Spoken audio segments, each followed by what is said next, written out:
नमस्कार दर्शकों, आप सभी का स्वागत है। क्लाउडवेव इंडिया से जुड़े सभी दर्शकों का बहुत बहुत स्वागत है आज के इस कार्यक्रम में। श्रोताओं, जैसा कि हम जानते हैं कि हमारा ये जो एपिसोड चल रहा है जीवन साहित्यकारों के नज़र में के इस एपिसोड में आपका बहुत बहुत स्वागत है। तो आज हम निकल पड़े हैं पलामू के एक ऐसे निवास पे जहाँ कला कृति और अपने कविता अपने रचनाओं से बहुत हमारे पूरे पलामू को प्रेरणा देने वाले, जिनका नाम है श्रीधर प्रसाद द्विवेदी जी। आप आपूर्ति निरीक्षक से सेवानिवृत्त हैं। इसके साथ ही आपने अपनी जो कला के माध्यम से, अपनी कविता के माध्यम से बहुत सी ऐसी रचनाएं लिखी हैं, उसको हम जानेंगे, अपने दर्शकों तक लेकर आएंगे। तो आपका बहुत बहुत स्वागत है हमारे आज के इस एपिसोड में। तो आपको हमारा नमस्कार। जी नमस्ते शालिनी जी, आपके दर्शकों को भी मेरा नमस्कार, अभिनंदन है। आप आशा है जो प्रश्न मुझसे लेंगी उनको यथासंभव मैं उत्तर देने का प्रयास करूंगा। बिल्कुल। तो सबसे पहले हम जानेंगे आपके जीवन यात्रा के बारे में। जीवन यात्रा प्रश्न बड़ा विस्तृत है, बड़ा व्यापक है, और मैंने अपने जीवन का प्रारंभ अपनी बचपन में माता को खोकर ननिहाल से प्रारंभ किया। वहीं के प्राथमिक विद्यालय में पढ़ा। हाई स्कूल हमारे समय में बहुत कम स्वीकृत हुआ करते थे। मेरे ग्राम के निकट करीब 4 मील की दूरी पर एक हाई स्कूल प्राइवेट था। वहीं से मैंने प्राइवेट से मैट्रिक पास की। इसके बाद रांची में चला गया अपने एक रिश्तेदार के यहाँ, मामा के यहाँ, और वहीं से मैंने पोस्ट ग्रेजुएट की डिग्री भूगोल विषय से प्राप्त किया, प्रथम श्रेणी में। उस समय मैंने 1975, उसके बाद जब एजुकेशन हुआ था उस समय मैंने प्रथम श्रेणी में भूगोल से में किया। जहाँ तक रचनाओं का सवाल है, प्रश्न है, जब जीवन दुर्वह भार लगने लगता है तब कुछ न कुछ भीतर से संवेदना और एक भाव फूटने लगते हैं। आपने सुना ही होगा, मैथिली इनका सुमित्रानंदन पंत की यह बड़ी प्रसिद्ध कविता है कि वियोगी होगा पहला कवि, आह से उपजी होगी गान, और उमड़ कर आँखों से चुपचाप बही होगी कविता अनजान। क्या बात है। आँखों से उमड़ती कविताओं को मैंने गुनगुनाया, गाया और अपने को अभिव्यक्त किया है अपने कविताओं में। बिल्कुल, आपकी अभिव्यक्ति को हम कविता के माध्यम से जानेंगे, हमारे दर्शक जानेंगे। ऐसे में जहाँ तक हमें पता है कि हमारे भारतवर्ष के जो सबसे पहले कवि रहे हैं वो मुनि वाल्मीकि रहे हैं। जी, वाल्मीकि आदि कवि माने जाते हैं लौकिक साहित्य में, और हमारे देश का पहला लौकिक साहित्य का महाकाव्य है वाल्मीकि रामायण। वाल्मीकि रामायण के उत्पत्ति के संबंध में कहा जाता है कि वाल्मीकि स्नान कर वापस लौट रहे थे अपने आश्रम की ओर। रास्ते में एक क्रौंच पक्षी, हंस की तरह क्रौंच पक्षी भी होते हैं, उनमें से एक जोड़े को बहेलिए ने अपने तीर से बेध दिया। उस प्रणय की अवस्था को देख करके आदि कवि बहुत विह्वल हो गए कि ये तो प्रणय में लीन था जोड़ा, और ऐ बहेलिया तूने बहुत ही निर्मम कार्य किया, बहुत जघन्य पाप किया कि उसमें से एक का वध कर दिया, जोड़े को तो तूने तोड़ दिया। इस संवेदना के साथ उनके मुंह से अनायास ही कविता के रूप में 2 पंक्ति फूट पड़ी। मां निषाद प्रतिष्ठा त्वं गम शाश्वती समा यत क्रौंच मिथुनादेकम वधे काम मोहितम। यह अनुष्टुप छंद उनके मुख से फूट पड़ा, और उसी समय लोक में, संसार में एक महान कृति वाल्मीकि रामायण का उद्भव हो गया। तब से कविता की धारा अनवरत प्रवाहित हो रही है, भाषा चाहे जो भी हो। जी, बहुत अच्छी जानकारी आप हमारे दर्शकों को दे रहे हैं। कविता का देखिए शाब्दिक अर्थ काव्यात्मक रचना या कवि की कृति। जो हम थोड़ी छंद की बात करेंगे जो छंदों की श्रृंखलाओं में विधिवत बांधी जाती है। जी, कविता क्या एक बहती हुई सरिता है। जी जैसे किसी ने कविता एक कहा है ना, यह जीवन क्या है, निर्झर है, मस्ती ही इसका पानी है, जी, सुख दुख के दोनों राहों से चल रहा राह क्या बात मनमानी है। है, बहुत बढ़िया। तो कविता भी उसी तरह से विभिन्न धाराओं से गुजरती है, कभी कलकल कर आह्लादित करती है, कभी पत्थर पर सर पटकती है और कभी किनारे को तोड़ करके बह भी जाती है। कविता का यही स्वरूप है। कवि तो अनेकों प्रकार से कविता को परिभाषित करते हैं। शाब्दिक अर्थ आपने सही ही कहा, कविता मतलब ही हुआ कवि की कृति, कवि द्वारा रचिता कविता। कविता, अगर स्त्रीलिंग कविता को माना जाए तो कवि द्वारा रचिता कविता कविता, वही कविता है। जी। और अब हम जानेंगे कि जैसे कविता आप जब तक कार्यरत थे, जब तक आप नौकरी पेशा रहें, ये जो कविता लिखने की जो कला है, जो ये कला जो होती है, कहीं ना कहीं उथल पुथल होती है। जब हम कुछ भी करना चाहते हैं तो हमारे अंदर, हर इंसान के अंदर वो खूबी होती है, बस उसे जागृत करने की ज़रूरत होती है। तो कविता लिखने की कला आपने कब से शुरू की? देखिए, कविता बचपन में ही मैंने लिखना शुरू कर दिया था। जी। एक मेरे बड़ी रोचक घटना है कि मेरे मामा जी बनारस पढ़ते थे, तो वहाँ पर एक बांस फाटक जगह है। बांस फाटक के में एक प्रेस था, नंद किशोर एंड ब्रदर्स। अब नंद किशोर एंड ब्रदर्स पंक्ति को पकड़ करके मैंने उस समय कविता बना दी, नंद किशोर एंड ब्रदर बांस फाटक वाराणसी। पुस्तक हुई, कविता पुस्तिका हुई तैयार, नंद किशोर ब्रदर बांस फाटक वाराणसी। इस तरह से वो बचपन की मेरी बात है। जब हाई स्कूल में गया तो उस समय हिंदी के शिक्षक थे, डीएलएड कॉलेज के ही प्रोडक्ट थे, एक रामाकांत पाठक जी।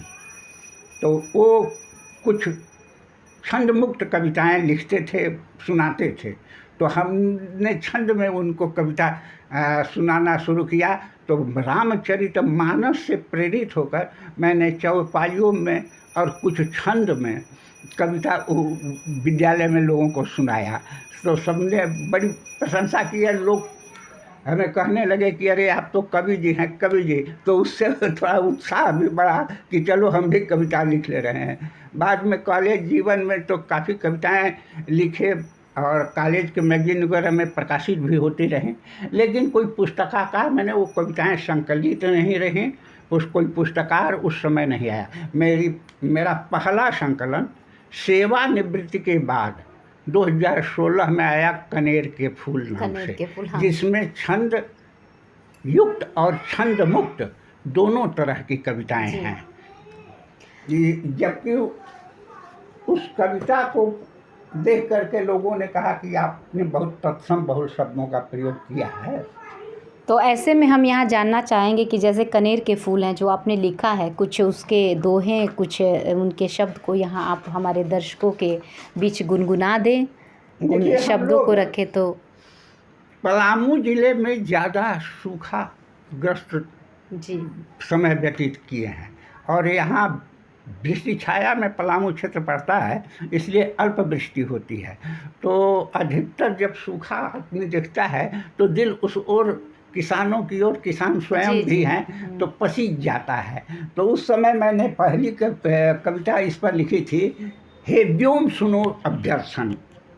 हे व्योम सुनो अभ्यर्थन, क्या कि बरस पड़ो हे व्योम सुधा, वसुधा हरी भरी हो, तिसा तृप्त हो धरती की, आतप तरणी समित हो, हर्षित कृषक बधूटी हूँ, स्नाता बसुमति पुलकित, हरिताभ वसन भूषित हो, वासक सज्जा सजी हो, आहर पोखर नद नारे सब में जीवन जागे, लता बिटप पत्यारोहित छोणी जल कलश भरे, बरसे मोती बुंद जलद दामिन युत घन गरजे, अभीगे तन मन सरस बसन सावन में पुरवा सरसे। इस तरह से मेघ के साथ मैंने प्रार्थना किया कि भाई पलामू की धरा पर बरसो तो। जी, आप ये कभी ही ये कर सकता है, जैसे किसी को मनाने का कार्य अपनी रचनाओं के द्वारा, अपनी शब्दों के द्वारा ये कभी ही कर सकता है। हमारे पलामू के लिए आप सभी जो हमारे कवि हैं ऐसे विभूति हैं, जिनसे मिलना, जिनसे बातें करना, और हमारा मकसद है कि हम उस धरोहर को लेकर यहाँ पर आएँ। ऐसे में हम पूछ सकते हैं आपसे कि कल और आज में ये कविता है जो सृजन है, इसके बारे में आप क्या फ़र्क देखते हैं और क्या कहना चाहिए? बहुत अहम सवाल है। कविता हिंदी में रचना का इतिहास कई खंडों में विभाजित किया गया है। प्रारंभ में जब यहाँ राज्याश्रित कवि होते थे, जी। राजा के द्वारा उपकृत और पुरस्कृत हुआ करते थे, तो वो लोग राजा की प्रशंसा में जी। उनके प्रति प्रतिबद्ध होकर के कविता लिखते थे, और अधिकांश वीर रस की कविताएं आती थी। इसलिए रामचंद्र शुक्ल ने हिंदी के आदिकाल को वीर गाथा काल कहा। इसके बाद कविताओं की धारा बदली, देश गुलाम हो गया इस्लाम के अनुयायियों का। तब पराजित जनता क्या करे, तो दैव दैव आलसी पुकारा। वो सारी जनता फिर ईश्वर की ओर उन्मुख हो गई और ईश्वर आराधन करने लगी। तब भक्ति काल आया। भक्ति काल में निर्गुण शाखा, सगुण शाखा, 2 शाखा बटे, जिसके एक के अग्रणी तुलसी सूर हो गए, दूसरे के अग्रणी कबीर हो गए। इस तरह से भक्ति काल आया। इसके बाद का काल जो आया, उस समय राज्याश्रित कवियों, छोटे छोटे जगीरदारों के, छोटे छोटे सामंतों के आश्रय में रह करके अपनी जीविका उपार्जन करने लगे और उनके भोग विलास का श्रृंगारिक चित्रण करने लगे। साथ साथ कविता के लक्षण, नायक नायिका का भेद, इन सब विषयों का वर्णन करने लगे। उसलिए उस काल को रीति काल कहा गया, जिसमें श्रृंगार प्रधान रचनाएं रची जाने लगी थी। अब उसके बाद जो काल आया, भारतेंदु हरिश्चंद्र के उपरांत हिंदी को आधुनिक काल कहा जाता है। और भारतेंदु हरिश्चंद्र का काल जो रहा, उसमें ब्रजभाषा और अवधी मिश्रित हिंदी लिखी जाती थी। गद्य में खड़ी बोली का पहले प्रयोग किया था भारतेंदु ने, लेकिन कविताएं उनकी भी ब्रज और अवधी मिश्रित हुआ करती थी। आप लोग भी पढ़े होंगे, तरनी तनुजा तट तमाल तरुवर बहु चाहे, झुके कूल सो जल पर सनहित मनहु सुहाए। ये ब्रज और अवधी मिश्रित कविताएं आने लगी। इसके बाद खड़ी बोली की कविता, खास करके खड़ी बोली में प्रबंधात्मक कविता, अयोध्या सिंह उपाध्याय हरिवंश से शुरू हुआ और वे महाकाव्य, प्रबंध काव्य के रूप में अपने प्रिय प्रवास दिए। यद्यपि कि उसी समय मैथिली शरण गुप्त का जयद्रथ आ चुका था, लेकिन वह प्रबंध काव्य नहीं था। खड़ी बोली का पहला प्रबंध काव्य प्रिय प्रवास को माना जाता है। तब से निराला के समय तक सारी कविताएं छंदोबद्ध लिखी जाते रहे। निराला ने आकर के कविता को छंद के बंधन से मुक्त किया, लेकिन निराला ने लय को नहीं छोड़ा।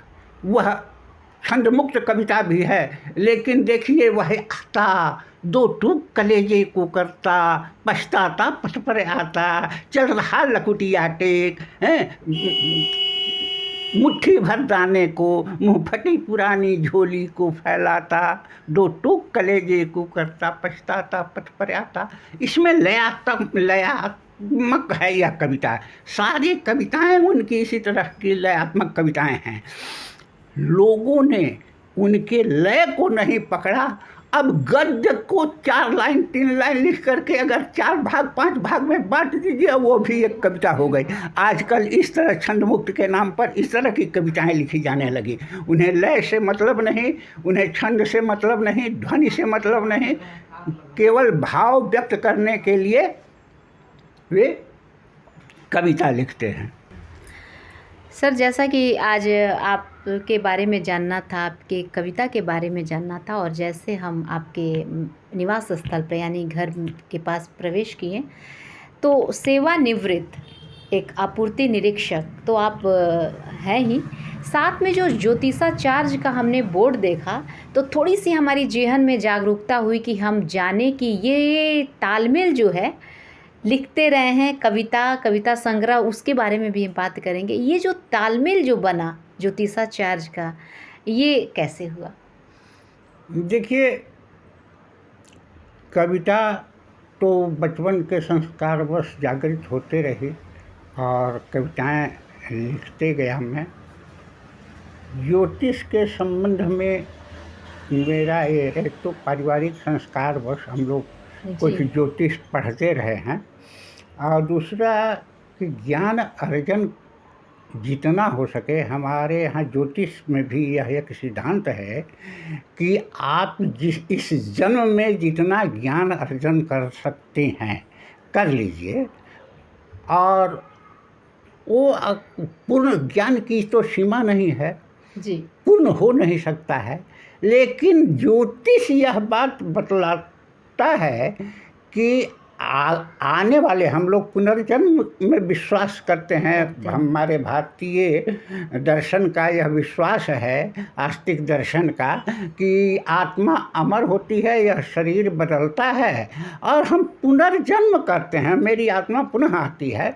तो आपका ज्ञान और आपका कर्म आपके साथ बीज के रूप में संकलित होता है। अगले जन्म में अल्प प्रयास के बाद आप और अधिक तेजी से ज्ञान हासिल कर सकते हैं, अर्जित कर सकते हैं। इस विश्वास के साथ मैं ज्योतिष के अलावा विभिन्न विषयों पर भी, दर्शन के अन्य विभाग, ज्योतिष तो एक वेदांग है, छंद भी एक वेदांग है, व्याकरण भी एक वेदांग है, कल्प भी एक वेदांग है। तो विभिन्न विषयों पर मैं अध्ययन करता रहता हूँ। शिक्षा पर आज आप लोग सुनते होंगे कि बीएड की ट्रेनिंग हो रही है या प्राथमिक शिक्षण की ट्रेनिंग हो रही है, लेकिन ऐसी बात नहीं है। हमारे भारतवर्ष में शिक्षा भी एक वेदांग है, और पाणिनीय शिक्षा, भारद्वाज शिक्षा, बृहस्पति शिक्षा, ये सारे ग्रंथ शिक्षा के हमारे यहाँ उपलब्ध हैं, जिनमें आपको अक्षर का, स्वर का, व्यंजन, व्याकरण के द्वारा व्यंजन का, ये सब का ज्ञान दिया जाता रहा है। तो विभिन्न विषयों का स्वतः प्रेरणा से, किसी के द्वारा नहीं, ज्योतिष का भी मैंने स्वतः अध्ययन किया, शिक्षा भी, पाणिनीय शिक्षा मैं ला कर के स्वतः अध्ययन करता हूँ। अभी भी मेरे पास पुस्तक है, विषय प्राचीन है, कहीं से पाता हूँ तो डाउनलोड करा करके उसका प्रिंट आउट निकलवा लेता हूँ सीखने के लिए। तो ज्योतिष की प्रेरणा मुझे स्वतः स्फूर्त मेरी प्रेरणा है। और ज्योतिष का अध्ययन यह हुआ कि जब मेरा यहाँ परिचय कुछ ज्योतिषियों के साथ हुआ तो वे लोग हमारे पास आने लगे कि देखिए गुरुजी, यह हम नहीं निकाल पा रहे हैं। एक आदमी कंप्यूटर, पंडित जी हैं, एक विष्णु मंदिर में थे, तो उनके जजमान हैं वो लोग के, तो वो लेकर के आए कि देखिए ना, कंप्यूटर से निकाल रहे हैं तो इस तरह से आ रहा है, और हम सारा कुछ करके निकाल रहे हैं तो अंतर आ जा रहा है। हम कहे कि आप अपनी प्रक्रिया बताएं। तो प्रक्रिया तो आपने अक्षांश और देशांतर का शोधन कर लिया, लेकिन बेलांतर सारणी आपने शोधित नहीं किया है, इसीलिए कंप्यूटर और आपके गणना में तालमेल नहीं बैठ रहा है। बेलांतर सारणी से देखिए कि कितने का डिफरेंस आ रहा है, तक आके हाँ सर हो जाएगा बेलांतर। तो हमारे स्वतः स्फूर्त विषय जी जी, यहाँ देखिए हम कविता की बात कर रहे हैं, और देखिए आप जैसे वरिष्ठ कवियों को पाके हमारा पूरा पलामू हम सभी गर्वान्वित महसूस करते हैं। लेकिन वो पल भी रहा होगा जब आप गर्व महसूस कर रहे होंगे, वो पल आया होगा जब आपको सम्मान मिला होगा। ऐसे बहुत से सम्मान हैं आपके पास जो हम जुबानी नहीं कह सकते, उसको देख कर ही हम कहेंगे। सबसे पहले हम बातें करेंगे आपकी प्रकाशित जो पुस्तक है, जैसे कनेर के फूल कविता संकलन, पाखी खोले पंख, ये दोहा सतमई, दोहा सतसई जी, आईना झूठ बोलता है कविता संकलन, श्रीमद् भागवत गीता हिंदी। उसके साथ ही हम अब आते हैं सम्मान पे। जी। आपको जो कई सारे सम्मान प्राप्त हुए हैं, जैसे भाषा रत्न सम्मान, युवा उत्कर्ष मंच, न्यास दिल्ली, इसके बारे में आप बताइए। उस समय आपको कितना गर्व महसूस हुआ होगा? युवा उत्कर्ष मंच जी, एक ट्रस्ट है दिल्ली का, जी, जो भारतवर्ष के विभिन्न क्षेत्र से जी, साहित्यकारों को बुलाकर सम्मानित करता है। जी, और यह दूसरा सम्मान था, इससे एक उच्च स्तर का सम्मान था, और यह भाषा रत्न सम्मान दूसरा सम्मान था जी, जी, जो भाषा हमें रत्न, प्राप्त हुआ। यह प्रतिवर्ष किसी न किसी एक साहित्यकार को दिल्ली से दिया जाता है। तो जिस वर्ष मिला मुझे यह सम्मान, मुझे बुलाया गया और वहाँ बहुत अच्छे हॉल में इसकी व्यवस्था थी। दिल्ली उस ट्रस्ट के जितने सदस्य थे सभी साहित्यकार हैं, और रचनाओं को वे लोग समीक्षा करते हैं सभी साहित्यकारों का अपने यहाँ, और समीक्षों के उपरांत जिसको जिस योग्य पाते हैं उसका वह सम्मानित करते हैं। ऐसे में कैप्टन कामरूप अनुवादक सम्मान, हाँ, ये भी आपको ये मिला भी है? अनुवादक सम्मान गाजीपुर गहमर से मिला है मुझे। जी, जी। वहाँ प्रतिवर्ष साहित्य सम्मेलन होता है, और मैं उस समय मेरी 2 अनुवाद की पुस्तकें छप गई थी। एक यह श्रीमद् भगवद गीता का अनुवाद है। श्रीमद् भगवद गीता 700 श्लोकों का ग्रंथ है, भारतीय वाङ्मय का आधार ग्रंथ माना जाता है, और अब तो यह एक राष्ट्रीय ग्रंथ है जिसको मोदी जी ने बहुत अच्छे जिल्द में बनवा करके और ताजमहल के जगह पर श्रीमद् भगवद गीता विदेशी राजनयिकों को उपहार देने लगे। तो एक श्रीमद् गीता का मैंने काव्यानुवाद किया था, और एक बहुत प्रसिद्ध रचना है, गीति काव्य है यह, कालिदास कृत मेघदूतम। मेघदूतम का मैंने हिंदी काव्यानुवाद किया, और ये दोनों ही कृतियाँ दिल्ली में ही लोकार्पित हुई, और दिल्ली पुस्तक मेला में इसकी बहुत अच्छी बिक्री हुई। प्रकाशक हमें बहुत बधाई दिया कि सर आपकी पुस्तकें, और बहुत से लोग हमें फ़ोन करके सूचना दिए कि आपका अनुवाद, क्योंकि अब बहुत सारे पोस्ट ग्रेजुएट डिपार्टमेंट के हिंदी विभाग में, पोस्ट ग्रेजुएट हिंदी में एक स्पेशल पेपर की तरह अनुवाद साहित्य भी पढ़ाया जाता है कि अनुवाद का क्या विशेषता होनी चाहिए, कैसे अनुवाद होना चाहिए। सामान्यतः अनुवाद अब एक अलग विषय के रूप में प्रवेश कर गया है हिंदी साहित्य में। अनुवाद को भी अनुसृजन माना जाता है, मतलब कि इसके मूल रचनाकार तो व्यास ही हैं, लेकिन अनुसृजन मैंने किया हिंदी में, इसको अनुवाचन किया इसका हिंदी में। तो वो अनुवाद पर हमें गाजीपुर गहमर से, गहमर एशिया का सबसे बड़ा गांव है, और वहाँ बहुत तरह के साहित्यकार भी हैं, और वह विशेषकर सैनिकों का गांव है। उस एक गांव से सबसे अधिक सैनिक हैं, सेना में हैं, तीनों विंग में, इन्फेंट्री में भी हैं, एयरफोर्स में भी हैं, नेवी में भी हैं। तो गहमर में एक साहित्यिक आयोजन होता है जहाँ से मुझे यह कैप्टन राम रूप सिंह अनुवादक सम्मान मिला। वो उस क्षेत्र के अनुवादक थे, उन्हीं के नाम पर यह सम्मान चलाया गया है, तो वहाँ से मिला था। अभी आपने कहा कि गमहर में सबसे ज़्यादा वहाँ सैनिक होते हैं जो हमारे देश की सुरक्षा करने में, हम कहते हैं ना कि जय जवान जय किसान का नारा लगाते हैं। हमारे भारतवर्ष की एक विभूति हम माने तो हमारे 2 हैं, एक हमारे देश के सैनिक और हमारे देश के किसान। ऐसे में वीर रस की हम बात करते हैं, वीर रस की हम बात करेंगे। सैनिक की बात आपने कही तो हमें वीर रस से याद आया। अगर उनकी कुछ आपकी रचनाएं हों, कुछ आप उसमें लिखे हों तो यहाँ पर हमारे दर्शकों के सामने उसे साझा करें। वीर रस परक कविताएं मेरे अप्रकाशित संकलन में हैं। अच्छा, जी जी। अभी मैं अपने जी कोई बात नहीं, आपने कहा एक पसंद की रचना गुनगुना। जी बिल्कुल।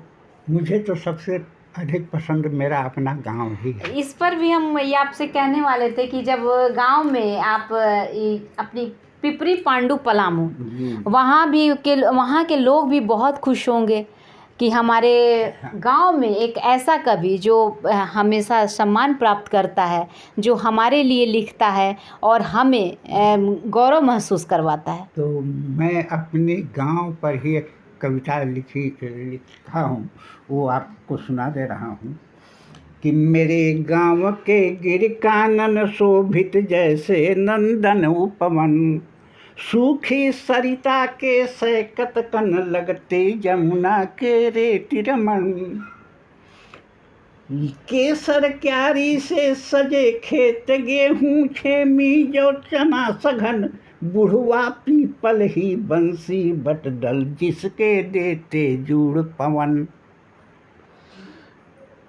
कुएं का शीतल जल निर्मल प्यासे को करता मन शीतल, वृंदावन सी गलियां मेरी उड़ते पराग हैं गोरज कण, आंगन में तुलसी का चौरा मंदिर में घंटे की टनकन, ऐ पथिक जरा तू निरख तनिक सुषमा इसकी इसका जीवन, बाकी तट का यह क्षुद्र ग्राम माटी इसकी सिर का चंदन, मत इसे छोड़ जा और कहीं बसा मात भारत का मन, बसा मात भारत का मन। बहुत अच्छी कविता अपने गांव के लिए आपने लिखी है, ये बहुत अच्छी बांकी तट की चर्चा मैंने की। बांकी नदी है जी, जी। जिसके किनारे यह छोटा सा गांव है हमारा अच्छा। जन्मस्थली, तो इसीलिए मैंने कहा कि बांकी तट का है। आपके जीवन में कौन से ऐसे कवि हैं जिसका मतलब ज़्यादा आपके जीवन में महत्व रखते हैं आप? मेरी कविताएं अधिकांश गंभीर हो आप लोगों को लगती होंगी, और मेरे पाठक देश विदेश तक फैले हुए हैं।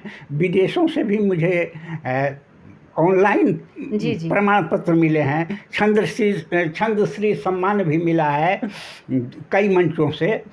तो मैं ज़्यादातर तत्सम बहुल रचना करते रहा हूँ, और कैलिफोर्निया से मुझे इसके लिए समझिए कि मुझे बड़ा सम्मान महसूस हुआ कि आगरा यूनिवर्सिटी की हमसे डेढ़ा आयु की महिला जो एमए थी, उनके पति आर्मी में कैप्टन थे। वो श्रीलंका जब राजीव गांधी के समय में भारत के लोग लंका गए थे तो उड़ गए थे वो। अच्छा।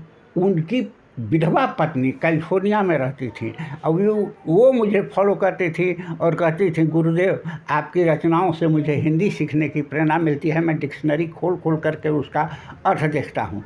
तो इस तरह की रचनाएं अपने जीवन यात्रा में मैंने पाया कि जयशंकर प्रसाद जी की रचनाएं बड़ी गंभीर होती थी।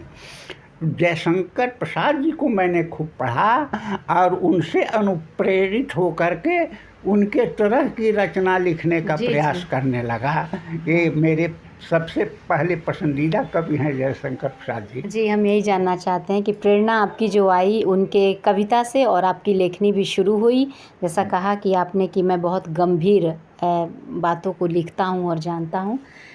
दर्शकों, हमारी बातें हो रही है हमारे पलामू के वरिष्ठ कवि श्रीधर द्विवेदी जी से, जिन्होंने बहुत ऐसी कविता के बारे में अपनी रचना के माध्यम से हमें बताया और कविता को पढ़ा। ऐसे ही में अगले एपिसोड में भी जीवन साहित्यकारों के नज़र में के एपिसोड के साथ हम फिर आपसे मुखातिब होंगे। और बहुत बहुत धन्यवाद सर आपका कि धन्यवाद आपका भी, और आपके सभी श्रोताओं दर्शकों को भी बहुत बहुत धन्यवाद कि आप सब ने इतने देर तक मुझे धैर्य से सुना। धन्यवाद। ये हमारा सौभाग्य है। तो दर्शकों, हम चलिए विदा लेते हैं और मिलते हैं अगले एपिसोड के साथ। नमस्कार।